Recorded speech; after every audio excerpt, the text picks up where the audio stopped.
اس کے ساتھ کسی کو شریک نہ ٹھہراؤ اور تمہیں بتوں کی پرستش سے روکتے ہیں، سچ بولنے اور پرہیزگاری کا حکم دیتے ہیں۔ لہٰذا اگر یہ باتیں جو تم کہہ رہے ہو سچ ہیں تو عن قریب وہ اس جگہ کا مالک ہو جائے گا کہ یہاں میرے یہ دونوں پاؤں ہیں۔ مجھے معلوم تھا کہ وہ پیغمبر آنے والا ہے، مگر مجھے یہ معلوم نہیں تھا کہ وہ تمہارے اندر ہوگا۔ اگر میں جانتا کہ اس تک پہنچ سکوں گا تو اس سے ملنے کے لیے ہر تکلیف گوارا کرتا۔ اگر میں اس کے پاس ہوتا تو اس کے پاؤں دھوتا۔ ہرقل نے رسول اللہ صلی اللہ علیہ وآلہ وسلم کا وہ خط منگایا جو آپ نے دیا کلبی رضی اللہ تعالیٰ عنہ کے ذریعے حاکم بصرہ کے پاس بھیجا تھا، اور اس نے وہ ہرقل کے پاس بیچ دیا تھا۔ پھر اس کو پڑھا تو اس میں لکھا تھا، اللہ کے نام کے ساتھ جو نہایت مہربان اور رحم والا ہے۔ اللہ کے بندے اور اس کے پیغمبر محمد صلی اللہ علیہ وآلہ وسلم کی طرف سے یہ خط ہے، شاہ روم کے لیے اس شخص پر سلام ہو جو ہدایت کی پیروی کرے۔ اس کے بعد میں آپ کے سامنے دعوت اسلام پیش کرتا ہوں۔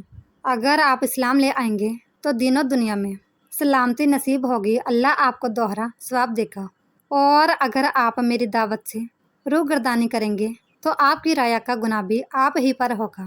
اور اے اہل کتاب، ایک ایسی بات پر آ جاؤ جو ہمارے اور تمہارے درمیان یکساں ہے، وہ یہ کہ ہم اللہ کے سوا کسی کی عبادت نہ کریں اور کسی کو اس کا شریک نہ ٹھہرائیں، اور نہ ہم میں سے کوئی کسی کو خدا کے سوا اپنا رب بنائے۔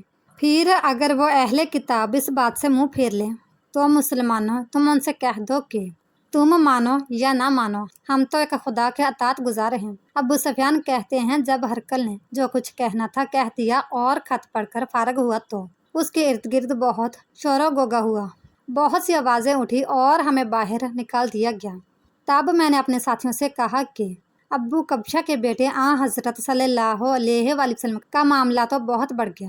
دیکھو تو اسے بنی اصغر روم کا بادشاہ بھی ڈرتا ہے۔ مجھے اس وقت سے اس بات کا یقین ہو گیا کہ حضور صلی اللہ علیہ وآلہ وسلم عن قریب غالب ہو کر رہیں گے، حتیٰ کہ اللہ نے مجھے مسلمان کر دیا۔ راوی کا بیان ہے کہ ابن ناطور ایلیہ کا حاکم، ہرقل کا مصاحب اور شام کے نصاری کا لاٹ پادری بیان کرتا تھا کہ ہرقل جب ایلیہ آیا ایک دن صبح کو پریشان اٹھا تو اس کے درباریوں نے دریافت کیا کہ آج ہم آپ کی حالت بدلی ہوئی پاتے ہیں، کیا وجہ ہے؟ ابن ناطور کا بیان ہے کہ ہرقل نجومی تھا، علم نجوم میں وہ پوری مہارت رکھتا تھا۔ اس نے اپنے ہم نشینوں کو بتایا کہ میں نے آج رات ستاروں پر نظر ڈالی تو دیکھا کہ ختنہ کرنے والوں کا بادشاہ ہمارے ملک پر غالب آ گیا ہے۔ بھلا اس زمانے میں کون لوگ ختنہ کرتے ہیں؟ انہوں نے کہا کہ یہود کے سوا کوئی ختنہ نہیں کرتا، سو ان کی وجہ سے پریشان نہ ہوں۔ سلطنت کے تمام شہروں میں یہ حکم لکھ بھیجیے کہ وہاں جتنے یہودی ہوں سب قتل کر دیے جائیں۔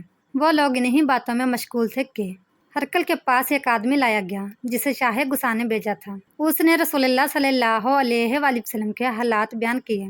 جب ہرقل نے سارے حالات سن لیے تو کہا کہ جا کر دیکھو وہ ختنہ کیے ہوئے ہے یا نہیں۔ انہوں نے اسے دیکھا تو بتلایا کہ وہ ختنہ کیا ہوا ہے۔ ہرقل نے جب اس شخص سے عرب کے بارے میں پوچھا تو اس نے بتلایا کہ وہ ختنہ کرتے ہیں۔ تب ہرقل نے کہا کہ یہی محمد صلی اللہ علیہ وآلہ وسلم اس امت کے بادشاہ ہیں جو پیدا ہو چکے ہیں۔ پھر اس نے اپنے ایک دوست کو رومیہ خط لکھا اور وہ بھی علم نجوم میں ہرقل کی طرح ماہر تھا۔ پھر وہاں سے ہرقل حمص چلا گیا۔ ابھی حمص سے نکلا نہیں تھا کہ اس کے دوست کا خط اس کے جواب میں آ گیا۔ اس کی رائے بھی حضور صلی اللہ علیہ وآلہ وسلم کے ظہور کے بارے میں ہرقل کے موافق تھی کہ محمد صلی اللہ علیہ وآلہ وسلم واقعی پیغمبر ہیں۔ اس کے بعد ہرقل نے روم کے بڑے آدمیوں کو اپنے حمص کے محل میں طلب کیا اور اس کے حکم سے محل کے دروازے بند کر لیے گئے۔ پھر وہ اپنے خاص محل سے باہر آیا اور کہا، اے روم والو، کیا ہدایت اور کامیابی میں کچھ حصہ تمہارے لیے بھی ہے؟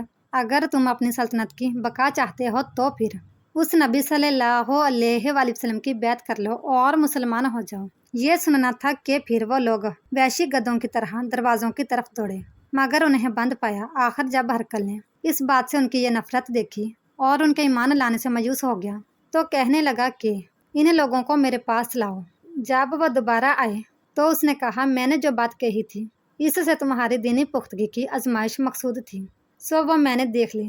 تب یہ بات سن کر وہ سب کے سب اس کے سامنے سجدے میں گر پڑے اور اس سے خوش ہو گئے۔ بلاخر ہرقل کی آخری حالت یہی رہی۔ ابو عبداللہ کہتے ہیں کہ اس حدیث کو صالح بن کیسان نے، یونس اور معمر نے بھی زہری سے روایت کیا ہے۔